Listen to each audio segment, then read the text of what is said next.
May 1921. North Atlantic, 43 miles northeast of Reykjavik. 6 men aboard a research vessel cataloguing fish populations. Then the depth soundings stopped making sense.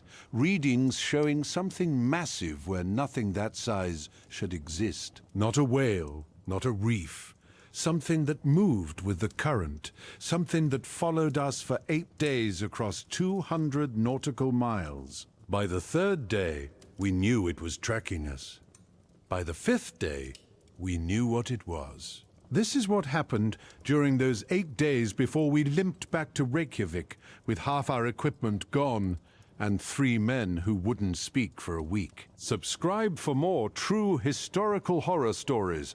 I signed onto the Freya on April 28, 1921, in Reykjavik Harbor. First mate position, $42 a month, good wages for survey work. Captain Anderson needed an experienced hand for a 6-week fishery survey commissioned by the Danish Oceanographic Institute. The previous crew had completed their rotation without incident, though the harbor master mentioned they'd returned 3 days early, citing equipment malfunctions. The harbor master said it casual, like it meant nothing, like men didn't abandon paid work without damn good reason. We departed May 3rd under clear skies, unusual for that time of year. The Freya was a solid vessel, 82 feet, steam engine supplemented with sail, reinforced hull for ice. Our scientific officer, Dr. Larsen, had brought recording equipment that filled half the forward hold. Temperature gauges, depth sounders, specimen nets, preserving tanks. He intended to map fish populations across a 100-square-mile grid northeast of the island. The work was methodical. We'd anchor at designated coordinates, deploy the nets, record water temperature and depth, catalogue the catch, cod, mostly, some haddock, herring in the shallower waters. Dr. Larsen would measure specimens, make notes in his ledger, then we'd process the catch and move to the next grid point. We completed 8 stations in the first 2 days without incident. The 3rd day, May 6th, the depth sounder started giving impossible readings. We were anchored at Station 9, charted depth of 420 feet. The sounder registered 420, then 380, then 460, then back to 420, all within 30 seconds. Nothing geological moves that fast. I checked the equipment twice. Calibration was perfect.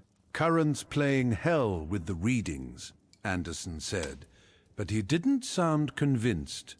The water was calm, barely a ripple. Whatever was down there, it was moving. We completed Station 9 and moved northeast to Station 10, 23 nautical miles. The depth sounder behaved normally until we anchored. Then the same erratic pattern, readings jumping by 40, 50, 80 feet in seconds. Dr. Larsen documented everything. He was a precise man, trained in Berlin, not given to speculation. But I saw him flip back through his notes, comparing the patterns. The readings at Station 10 matched Station 9 almost exactly. Same intervals, same depth variations. Could be a thermal layer, he said, affecting the sound propagation. But thermal layers don't follow you 23 miles across open ocean. That night, the engineer, thick-shouldered man named Olafsson with oil-stained hands and scar tissue from a boiler explosion in 1918, came to my cabin at 0200 hours. He'd been below checking the engine when he heard something against the hull. Not the normal creak of wood and metal, a scraping sound, deliberate, moving from bow to stern over the course of 2 minutes. Like something was, measuring us, he said, learning the length of the boat. I went below with him. We stood in the engine room, listening. The engine was shut down for the night. Only sound was the gentle rock of waves against the hull. Then we heard it, a long, slow scrape along the starboard side. Started at the waterline, moved down toward the keel, then back up. Whatever was making that sound was big enough to reach 15 feet down the hull while staying in contact with the surface.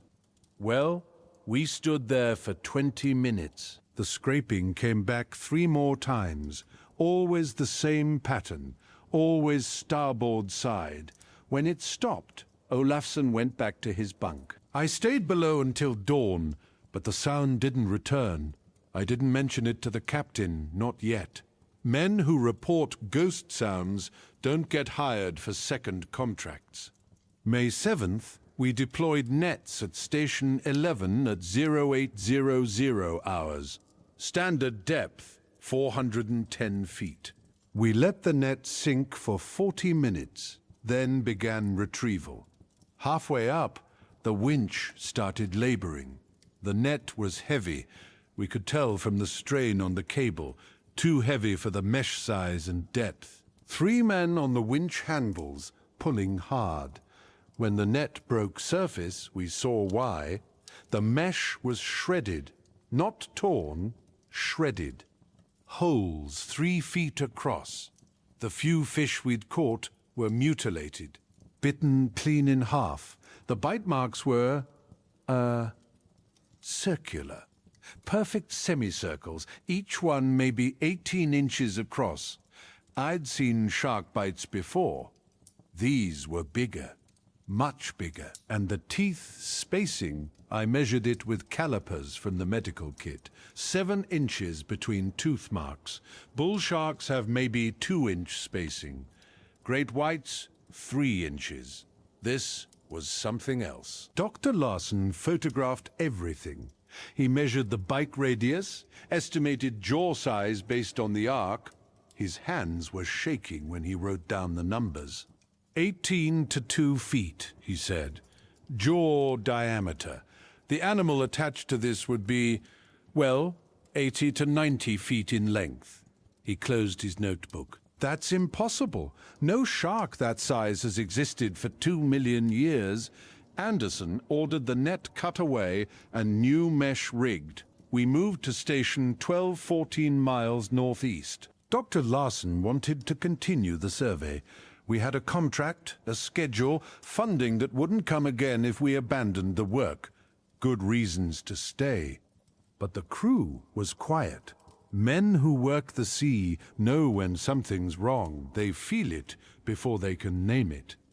That night, May 7th, at 21:30 hours, I was on watch. Clear night, no moon, stars like ice chips. The sea was glass calm. I was making my rounds when I saw the wake, 100 yards off the port bow, V-shaped disturbance, moving parallel to our anchored position. Too large for a whale, too fast for the current. I tracked it with binoculars for 4 minutes. Whatever was making that wake was just under the surface. I could see the displacement, a dark mass maybe 60, 70 feet long, moving with the kind of power that doesn't rush because it doesn't need to. It circled us. 3 complete circles, each one tighter than the last. On the final pass, it came within 30 yards, close enough that I could see the shape more clearly. Long, streamlined, tail moving in slow, powerful sweeps. Then it dove. The water boiled where it had been, then went flat, like it was never there. I reported to the captain. He came on deck, scanned the water with his own binoculars, saw nothing. Whale, he said.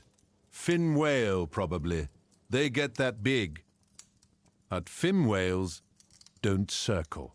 They don't move like that.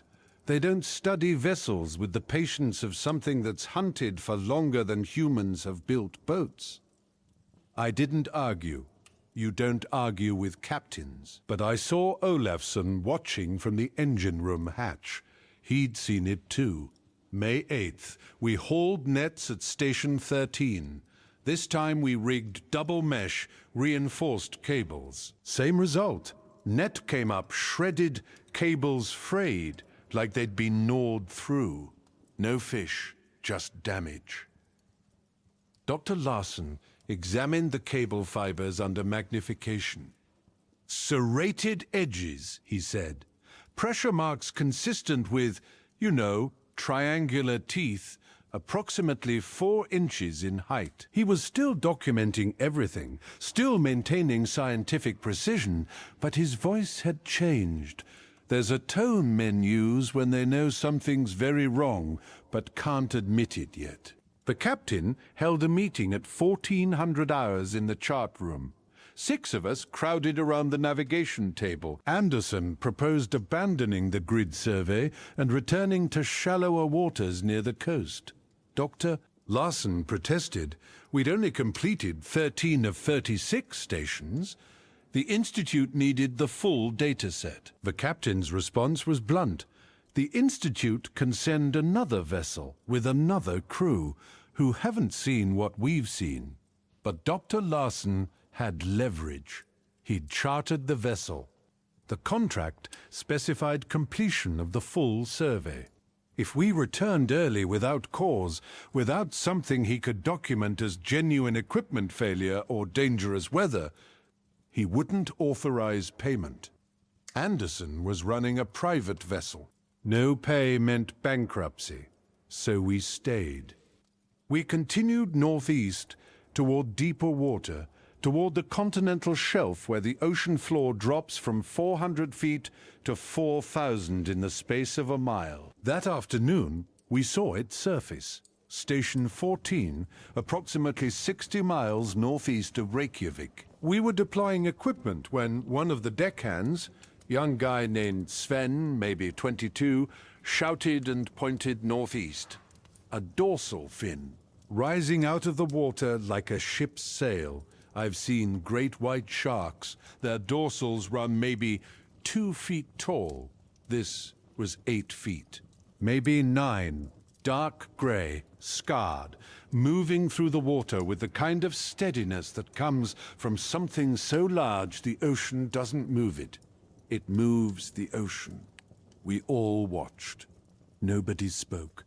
The fin stayed visible for maybe 90 seconds, cutting a straight line parallel to our position, 300 yards out. Then it slipped below the surface without a ripple. That's when I knew we were in serious trouble. Things that size don't hide. They don't need to, unless they're hunting. Dr. Larson was, ecstatic. Ceterinus maximus, he said. Basking shark. They grow to 30 feet, sometimes larger. Harmless plankton feeders. But I'd worked fishing boats out of Norway. I knew basking sharks. Their dorsals are different, rounded, flexible. This was rigid, triangular. And basking sharks don't circle vessels at night. They don't bite through reinforced cable. They don't leave tooth marks 7 inches apart. May 9th, 0600 hours, we found the whale. Fin whale, maybe 45 feet long, dead. Floating belly up, 2 miles from our anchorage. We approached carefully. The smell hit us from 100 yards out, that thick, sweet rot of marine mammal death. When we got close enough to see detail, the crew went silent. The whale had been bitten, 1 bite, right through the midsection. The missing section was maybe 20 feet across, nearly half the whale's body mass. The bite was clean, no tearing, no thrashing damage, just gone. Like something had opened its jaws, closed them once, and took what it wanted. The edges of the wound showed clear tooth marks. I counted them. 47 individual teeth in the lower jaw impression. Each tooth mark was about 6 inches deep. Anderson took photographs. Dr. Larson measured everything, made sketches, filled 3 pages of his notebook with calculations. When he finished, his face was pale. Carcharodon megalodon, he said quietly. Extinct for approximately 2 million years. Estimated maximum size 70 to 80 feet, bite force over 40,000 pounds per square inch. He looked at the captain. This animal, if it's what the evidence suggests, is the largest predator to ever exist on Earth. And it's here, now. Well, that's when the crew started talking about turning back. Sven wanted to steam for Reykjavik immediately. Olafsson said we should at least move to shallower water, where something that size couldn't maneuver. But the captain pointed out we were 60 miles from port, with maybe 4 hours of steaming. If that thing wanted to follow us, if it wanted to attack during the return journey, we'd be just as vulnerable moving as anchored. At least anchored, we could see it coming. We could prepare, so we stayed. God help us, we stayed. The captain ordered double watches, all hands on deck during daylight. We rigged spotlights on the rails for night visibility. No more net deployments, no more equipment in the water. We'd maintain position, conduct observational documentation only, and begin the return journey at first light on May 10th. Dr. Larsen agreed. Even he had limits. That night, May 9th, the thing came back, 40 hours. I was at the port rail with Sven, both of us on watch. The spotlights were sweeping the water in slow arcs, lighting up maybe 50 yards in each direction. Sven saw it first, a disturbance at the edge of the light, maybe 40 yards out. There, he said. Just that. No panic. Sailors learn to stay calm. Panic gets you killed. I swung my spotlight toward the disturbance. The beam caught it for maybe 3 seconds, just the head, breaking surface at a shallow angle. The mouth was open. I could see inside. Rows of teeth. 3, maybe 4 rows visible. Each tooth was triangular, serrated, bigger than my hand. The jaw was wide enough to swallow a horse. And the eye, God, the eye, perfectly round, the size of a dinner plate, black as deep water, staring directly at the spotlight.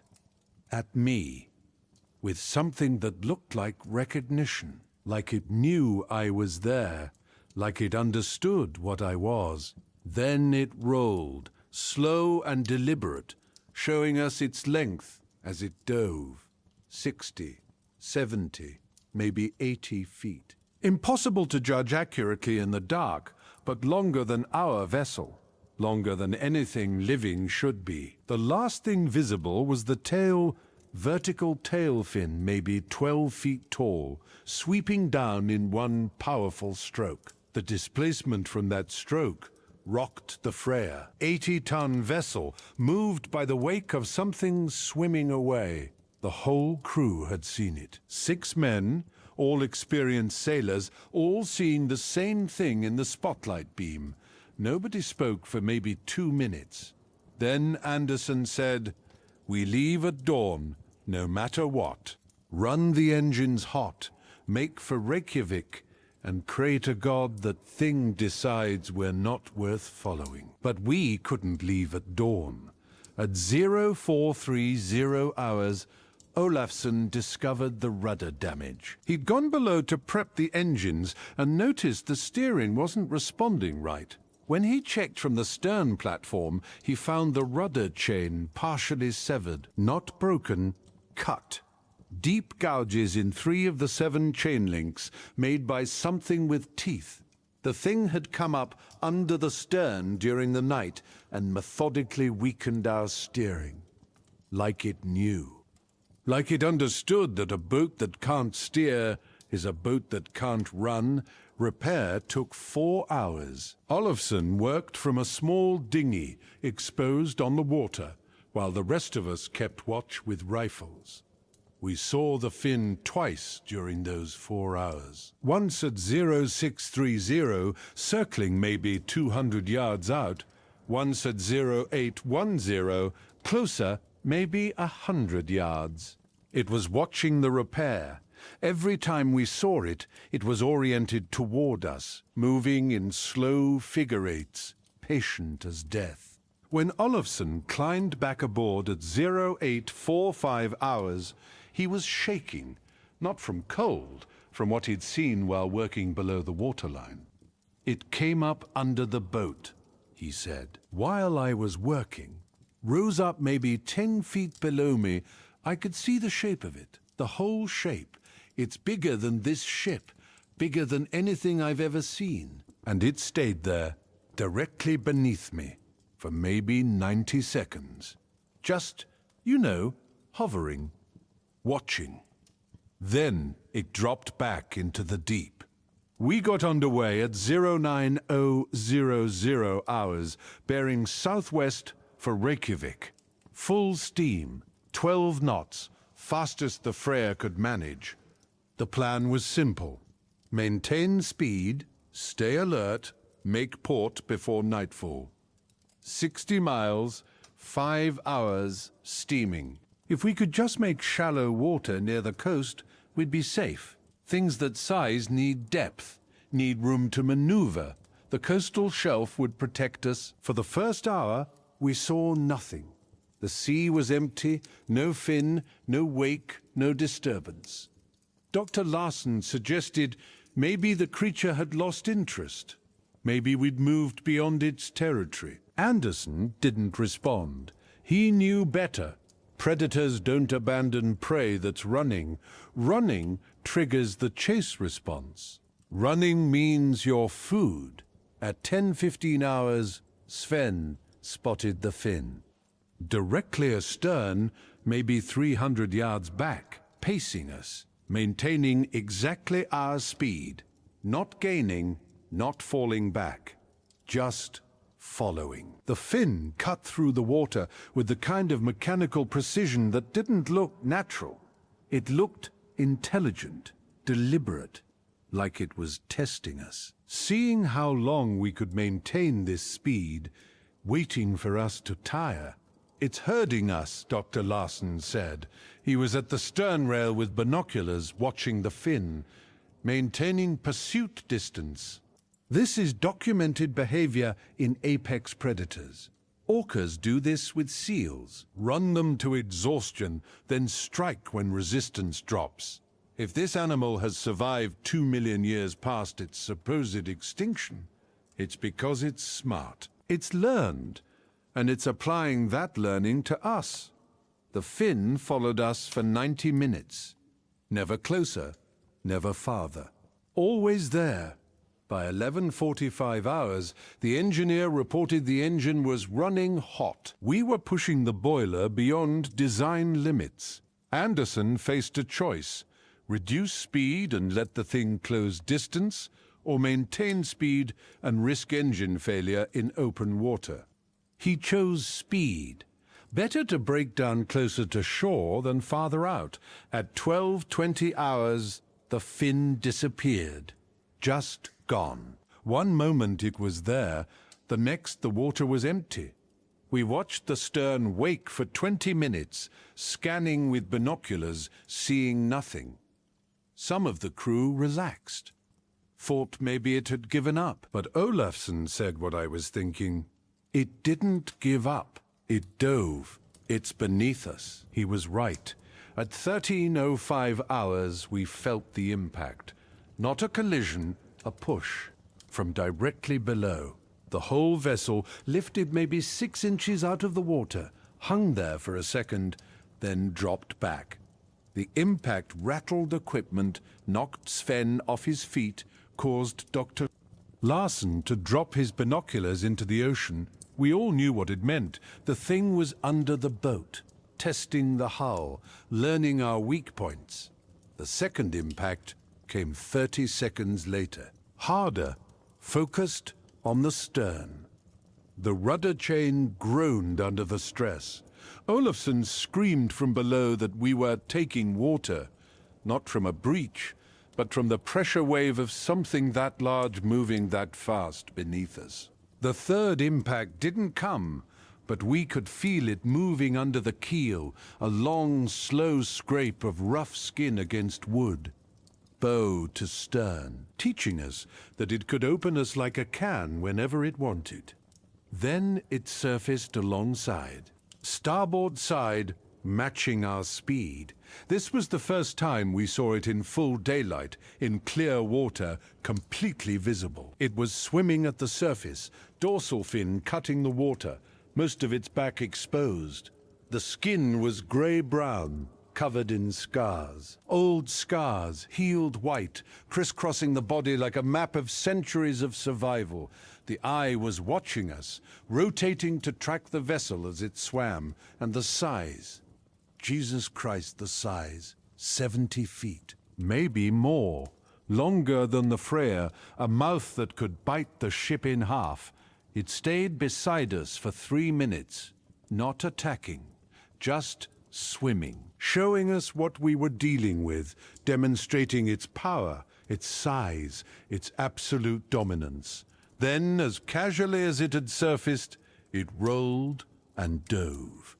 The tail came up, that massive vertical fin rising 10 feet into the air, and stroked down with enough force to create a wave that rocked us hard to port. And then it was gone, back into the deep. We reached shallow water at 14:45 hours, 40 fathoms, then 30, then 20. The coastal shelf rising beneath us. When we hit 15 fathoms, 90 feet, Anderson finally relaxed his grip on the wheel. Things that size need at least 200 feet of depth to maneuver. We were in the shallows now, protected. The creature would have to break off. It had no choice, but it didn't break off. We saw the fin one last time at 15:10 hours, moving in water so shallow it should have beached itself. Moving with complete confidence, like depth meant nothing, it swam parallel to our course for maybe 90 seconds, then turned east, back towards open ocean. Back towards the deep.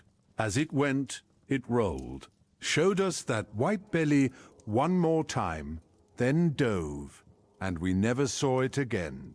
We docked in Reykjavik at 16:20 hours, May 9th, 1921.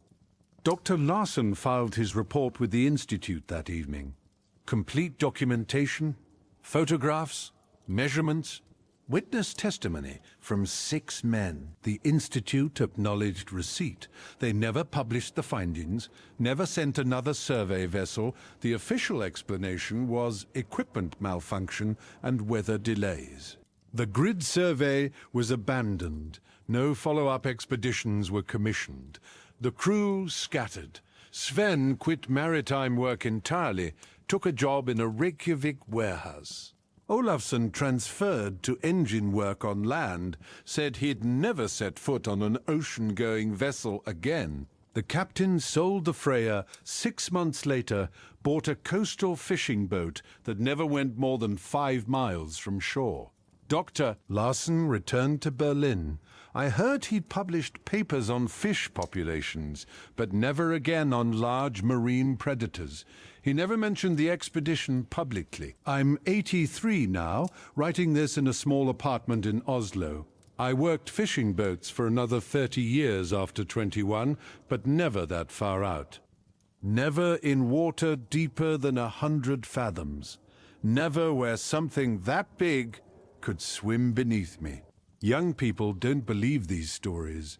They point to megalodon teeth in museums and say those creatures died out in the Pliocene. They're right. The fossils say they're right. But I'll tell you what I tell anyone who'll listen. The ocean is deeper than our understanding.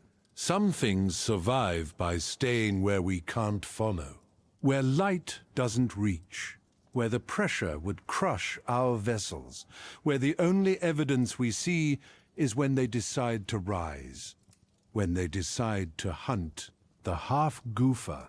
That's what the old Icelandic sagas call it. Sea monster as big as a ship, rising from the depths to drag vessels down. Stories going back to the 800s. Every few decades there's an account. Lost ships, inexplicable damage to fishing vessels, whales found bitten in half. We weren't the first. We won't be the last. I only know what I saw in those 8 days in May 1921. We entered its territory. It studied us. It tested us. And when it decided we weren't worth the effort, it let us go. That's how these things end. We didn't escape. We were dismissed. Some territories were claimed before we learned to build boats. Some things have hunted those waters since before our species walked upright. The ocean always wins.